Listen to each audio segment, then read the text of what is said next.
და ჩვენ სოზარ სუბარი გვიერთდება პირდაპირ ეთერში. საღამომშვიდობისა ბატონ სოზარ, მადლობა რომ ხართ ჩვენი სტუმარი. ჩვენ გარდა იმისა, რის შესახებაც ჩვენ ახლა ვნახეთ რეპორტაჟი, როგორ გადაიხადეს იხდიან ყოველწლიურად ბიუჯეტიდან მილიონს დაახლოებით უცხოელ ექსპერტთა რჩევებისთვის პროკურატურაში. უნდა ვისაუბროთ არაერთ მნიშვნელოვან საკითხზე, მაგალითად, რატომ დგება ამდენი გამამართლებელი განაჩენი, ეჭვები და კითხვები პროკურატურასთან მიმართებაში, ამდენად ეფექტურად მუშაობს ბადაშვილის უწყება და ასე შემდეგ. მოდით დავიწყოთ ამ ეჭვებით, რომ გამამართლებელი განაჩენების სიმრავლის ფონზე დგება კითხვის ნიშნის ქვეშ, ყოველ შემთხვევაში ოპონენტთა მხრიდან მაინც ნებისმიერ შემთხვევაში, რამდენად ეფექტურად მუშაობს დღევანდელი პროკურატურა, რამდენად სოლიდურად გამოიყურება საგამოძიებო უწყება. მოგესალმებით კიდევ ერთხელ. მოდი შევადაროთ 2008 წელს საქართველოს სასამართლოების მიერ განხილული 18000 საქმიდან ერთი გამამართლებელი განაჩენი დადგა. რას ნიშნავს ეს? ეს ნიშნავს, რომ იმ ქვეყანაში სასამართლო არ არსებობდა და შესაბამისად არ არსებობდა პროკურატურაც, იმიტომ რომ პროკურატურა, რომელმაც იცის, რომ ყველა მის მიერ სასამართლოში წაღებული საქმე დამტკიცდება ისე როგორც ის ითხოვს, ის არ არის პროკურატურა, ის არ მუშაობს მტკიცებულებებზე, მას უბრალოდ მიაქვს მოთხოვნა მარტივად და ამ მოთხოვნას აყენებს იქ და აი ეს იყო ის რეალობა, რომელშიც ჩვენ ვცხოვრობდით. დღეს თუ გამამართლებელი განაჩენები დგება თავისთავად, ეს უკვე არის წინსვლა, ეს უკვე არის კარგი. თვით სტალინის დროსაც კი 1937-41 წლებში ყველაზე სასტიკი რეპრესიების დროს დაახლოებით 10% იყო გამამართლებელი განაჩენები. ხოლო 18000 საქმიდან ერთი გამამართლებელი განაჩენი, ეს 1% კი არ არის, 0.001 გამამართლებელი განაჩენია დაახლოებით და ბუნებრივია, ეგ ამ სისტემას ჩვენ ვერ დავაყრდნობოდით და ეს ვერ გაგრძელდება. ანუ ბატონ სეზარ, მხოლოდ სასამართლოს დამოუკიდებლობა არის იმის ახსნა, რომ იმრავლა გამამართლებელმა განაჩენებმა და არც ერთ შემთხვევაში იმის, რომ შესაძლოა იყოს არც ისე ძლიერი პროკურატურა. სასამართლოზეც ვიტყვი ახლა. რაც შეეხება მეორეს, ხშირად არის რაღაცა მოსამართლეების გარკვეული გადაწყვეტილებების კრიტიკა ნაციონალური მოძრაობის მხრიდან, რაც ყველაზე მეტად საინტერესოა და არ დაგვავიწყდეს, რომ ერთი უზენაესი სასამართლოს თავმჯდომარე ყავს. ახალი დანარჩენი ყველა მოსამართლე აბსოლუტურად არის ის ძველი მოსამართლე, რომლებიც აქამდე იყვნენ. ამისთვის თუ გახსოვთ, შვეიცარიის ელჩის მიერ გაკეთებული განცხადება გარკვეულ კორუფციულ ეჭვებთან დაკავშირებით სასამართლოში, და ამაზე ნაციონალური მოძრაობის მიერ ატეხილი ჟივილ ხივილი კარგად ჩახედონ ვინ არიან ის მოსამართლეები, არიან ის მოსამართლეები, რომლებიც მათ მოიყვანენ და თუ იქ მართლა იყო გარკვეულ კორუფციასთან ადგილი ან სადმე იყო, ეს ისევ მათი მოსამართლეები არიან, მათ მიერ მოყვანილები და ცხადე პასუხს აგებენ აუცილებლად. ეხლა რაც შეეხება პროკურატურას.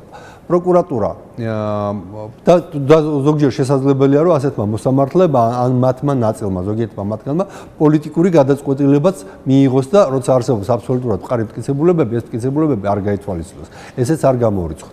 რაც შეეხება ზოგადად პროკურატურას, პროკურატურაში 9 წლის განმავლობაში უბრალოდ მოიშალა ყველანაირი სტანდარტი, იმიტომ რომ როცა გავიმეორებ, როცა პროკურორს არ სჭირდება მტკიცებულებების შეგროვება, ის არ ზრუნავს ამაზე და შესაბამისად ეს გამოძიების სტანდარტი, მტკიცებულებების მოგროვების სტანდარტი. ეს შესაძლოა ერთგვარ არგუმენტად მივიღოთ ყოფილი მაღალჩინოსნების მიმართ გამოტანილ გამამართლებელ განაჩენთან დაკავშირებით. დღეს ხდება რეალურად პროკურატურის აწყობა და დღეს პროკურატურის საგამოძიებო უწყება, საგამოძიებო ნაწილი როგორც მუშაობს, ასე მე მგონი არ უმუშავია, ბოლო არ ვიცი, შეიძლება 50 წლის განმავლობაში ძალიან მაღალკვალიფიციურად მუშაობენ, ახალგაზრდები არიან, პროფესიონალები არიან და მუშაობენ, აი პედანტურად მიყვებიან თითოეული საქმე. უბრალოდ იმდენი საქმეა დაგროვილი, რომ ზოგჯერ და იმ ეს საქმეები ისე არის გაფუჭებული იმ წლების განმავლობაში, როცა ნაციონალური მოძრაობა იყო ხელისუფლებაში, რომ ხშირად სჭირდება ამ საქმეების გამოძიებას თვეები და წლები, მაგრამ აი ჩვენ ვნახეთ, როგორ ოპერატიულად მოხდა იმ ახალი საქმის გახსნა, რომელიც იყო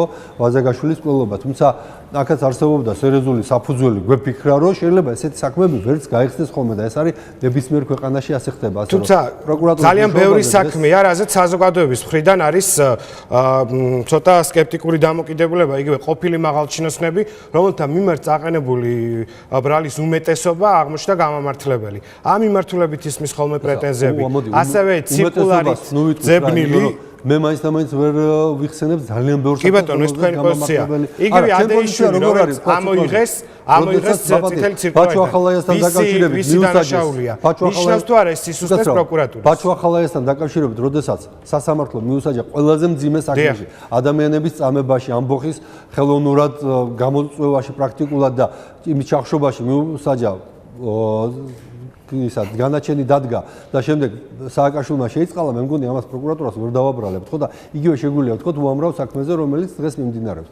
რაც შეეხება ადეიშვილი, რაც შეეხება სააკაშვილი, ეხლა ილუზია იმისა, რომ ვთქვათ უკრაინა რომელიმე ძალიან ბევრი ქვეყანა გადმოგცემდა ამ ადამიანებს, ნაკლებად უნდა გქონოდა და ეს არის პოლიტიკური გადაწყვეტილება, მაგრამ თქვენს მიერ წეგან დასმული კითხვა, რამდენად ღირს ის თანხა, რომელსაც უხდით ძალიან კვალიფიციურ, ძალიან მაღალი დონის საერთაშორისო ექსპერტებს, არის სწორედ პასუხი ამაზე, რომ დიახ, ეს თანხა ღირს, იმიტომ რომ ჩვენ თვითონ უნდა ვიყოთ დარწმუნებული და საერთაშორისო საზოგადოებაც უნდა იყოს დარწმუნებული, რომ ეს არის რეალური სისხლის სამართლებრივი დევნა და არაფერი შუაში აქ პოლიტიკა არ არის. ეს არის მაპატიეთ დამთავრებინეთ რა. ეს არა, აქვე უნდა კითხოთ. ეს არის უცხოელ ექსპერტთა დახმარება იყო მაინც და მაინც საჭირო იმისთვის, რომ ანუ არ იყო დარწმუნებული თუნდაც პროკურატურა, რომ არანაირი პოლიტიკური ვერ დაარწმუნებდა საერთაშორისო საზოგადოებას, რომ ამ საქმეებში არ იყო პოლიტიკური დევნის ნიშნები. ამიტომ მაინც და მაინც უცხოელ ექსპერტთა დაქირავება და მათთვის მილიონის გადახდა იყო საჭირო. ანუ ეს არის საჭირო იმისთვის, რომ პირველი თქვენ დარწმუნდეთ, მე დავრწმუნდეთ, თორე პროკურატურამ ძალიან კარგად იცის, რასაც აკეთებს. მეორე, საერთაშორისო საზოგადოება მასენენ ძალიან კარგად იცის, რომ ამაში არ არის არანაირი პოლიტიკური დევნის ნიშანწყალი, იმიტომ რომ მათ ყველაზე კარგად იცოდნენ რა დანაშაულებიც ხდებოდა მაშინ, მაგრამ საერთაშორისო თამაშის წესები არის ზოგჯერ რომ სამართალი განზე გადაიწევა ხოლმე მიღებული იქნება პოლიტიკური გადაწყვეტილებები და ეს პოლიტიკური გადაწყვეტილებები არასდროს არ ითქმება, რომ ეს არის პოლიტიკური გადაწყვეტილება, ითქმება თითქოს ეს არის სამართლებრივად რაღაცა დაუსაბუთებელი. აი სწორედ ეს ეჭვები რომ გაქარწყლდეს საერთაშორისო დონეზეც კი და ამ არგუმენტის საპირისპირო დაიდოს ძალიან მაღალწონიანი, ძალიან პროფესიონალი, ძალიან ყველასგან აღიარებული ავტორიტეტების დასკვნა, იმიტომ არის ამ ადამიანების დაქირავება საჭირო და იმიტომ აკეთებენ ეს ადამიანები ძალიან დიდ საქმეს და თუნდაც ის რომ თქვენ და თქვენაერი მოქალაქეები დარწმუნდნენ და თუნდაც საერთაშორისო საზოგადოების თვალწინ დაიდოს ეს სპეციფიკებები, ეს არის ძალიან მნიშვნელოვანი. ეხლა რაც შეეხება გადმოცემა არ გადმოცემას, ხო? დღეს კი ლაპარაკობს ნაციონალური მოძრაობა, რომ აი ხო დამტკიცდა რომ პოლიტიკური დევნა იყო. არაფერიც არ დამტკიცდა, იმიტომ რომ რატო არ გადმოსცეს, თქვა ბოჭორიშვილი საბერძნეთის მთავრობამ ნაციონალურ მოძრაობას, რომელიც იყო ძალიან უმძიმეს ნაციონალური მოძრაობისთვის ყველაზე მძიმე ნარკოდანაშაულის საქმე, რაც გაიხსნა, იმაში იყო ბრალდებული. არ გადმოსცეს, რატომ? პოლიტიკური ნიშნით იყო? არა, ასეთი გადაწყვეტილება მიიღო საბერძნეთის მთავრობამ რაღაცის გამო. თუმცა იქ ჩვენ შეგვიძლია გავიხსენოთ უამრავი სხვა მაგალითი, როცა მართლა პოლიტიკური ნიშნით იყო დევნილი ადამიანები. მაგალითად, თქვენი კოლეგა ვახტანგ კომახიძე, რომელსაც შვეიცარიის სასამართლომ მიანიჭა პოლიტიკური ნიშნით დევნილის სტატუსი და არ ამგონია დღეს რომელიმე ჟურნალისტმა მიიღოს ეს სტატუსი რომელიმე ქვეყანაში, იმიტომ რომ დღეს ესეთი რამე გამორიცხულია უბრალოდ. იგივე ირაკლი ოქრუაშვილი, რომელმაც პოლიტიკური ნიშნით დევნილის სტატუსი მიანიჭა ჯერ გერმანიის მერე საფრანგეთის სასამართლოებმა, ბიზნესმენები, თქვათ ქიბარ-ხალვაში. გასაგები ადეიშულმაც მიიღო სავარაუდოდ გარკვეული სტატუსი ლტოლვილს და სწორედ ამის გამო გარკვეულ ქვეყანაში კი ბატონო, სწორედ ამის გამო მოუხდათ. ეხლა რაც შეეხება რატომ გააკეთა ინტერპოლმა ეს გადაწყვეტილება რატომ მიიღო და რატო არ მიიღო თქვა სხვა შემთხვევებში ძებნის მოხსნა, ეს არის ინტერპოლის მიერ 2014 წლის ბოლოს მიღებული ახალი რეგულაციები და ამ რეგულაციების თანახმად სტანდარტი აწია ინტერპოლმა ძალიან მაღლა და თუ ერთმა ქვეყანამ მაინც მიანიჭა პოლიტიკური დევნილის სტატუსი, ინტერპოლი თითქმის ავტომატურად იღებს გადაწყვეტილებას ის უხსნის ძებნას. ეს არ ყოფილა ადრე და შესაბამისად ესეთი გადაწყვეტილება არ მიუღია ინტერპოლს იგივე ბასილიასთან დაკავშირებით მაგალითად. ამ პირობებში თქვენ როგორ ფიქრობთ, გაუძლებს ინტერპოლის სტანდარტს თუნდაც დანარჩენ მაღალჩინოსნებთან მიმართებაში ქართული მხარის არგუმენტები, რომლებიც ჯერ კიდევ არიან წითელი ცირკულარის ძებნთა სიაში? ამ შემთხვევაში სამწუხარო ისაა, რომ არგუმენტების აწონვა და დაწონვა არ ხდება ინტერპოლის მიერ. ინტერპოლი მარტივად თუ ერთმა ქვეყანამ მისცა ეს სტატუსი, ავტომატურად იზიარებს ამას და ის უკვე აღარ შედის სიღრმეებში. ეხლა თუ ზოგადად თუ ვილაპარაკებთ, მართლმსაჯულება აღსრულდება თუ არა, აუცილებლად აღსრულდება.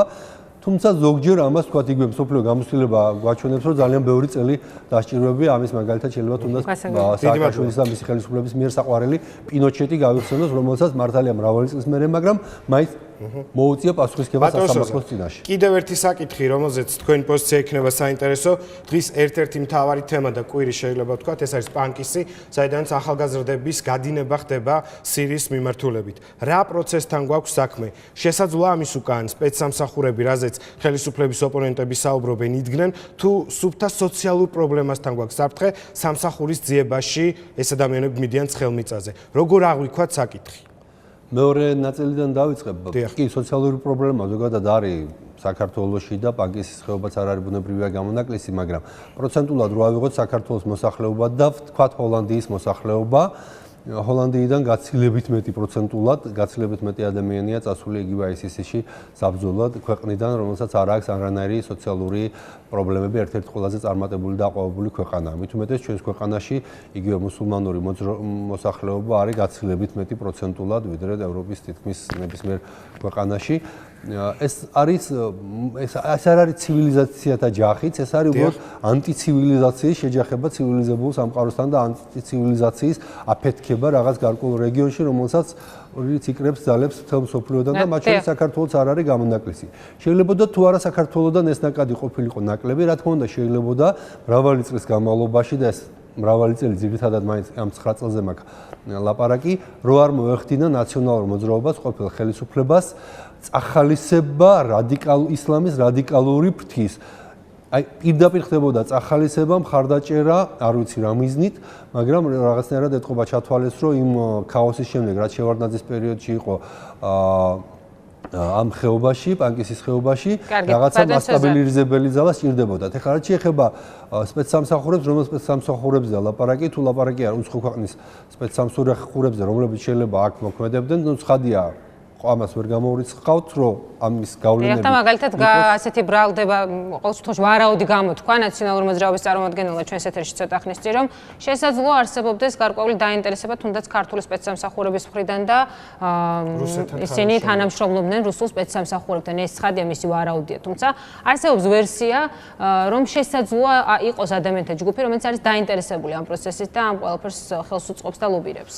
ადამიანთა ჯგუფი რო არსებობს და უზარმაზარი ძალა შეიქმნა აგერ ჩვენს მეზობლად სირიაში და საქართველოში არსებობს ასეთი. საქართველოში ბუნებრივია, როდესაც 9 წლის განმავლობაში ახალისებდნენ გარკვეულ რადიკალურ მიმდინარეობებს, ბუნებრივია, რომ ის რადიკალურ მიმდინარეობებს ძალიან დიდი გავლენა აქვს ადამიანებზე, ადამიანების ტვინზე, განსაკუთრებით ახალგაზრდობაზე და ეს არის პრობლემა, ეს არის ძალიან სერიოზული გამოწვევა, რომელსაც ჭირდება მრავალწლოვანი მუშაობა რუდუნებით, როგორც სპეცსამსახურების, ისე საგანმანათლებლო კუთხით, ისე თითოეული ჩვენი მოქალაქის ჩართულობა და ეს სერიოზული პრობლემაა, მაგრამ ეს პრობლემა მათ შექმნეს, ეს არ დაავიწყდეს და შექმნა მათმა გამზრდელმა ამ პრობლემას გაუმკლავდება მათმა გამზრდელმა სააკაშვილი ვისი მოყვანილია კარგად გვახსოვს და იმის დროს იყო ის ქაოსი იმ ხეობაში, რომელიც შემდეგ გადაიზარდა სწორედ ამ რადიკალური ისლამის მხარდაჭერაში ყოფილი ხელისუფლების მიერ.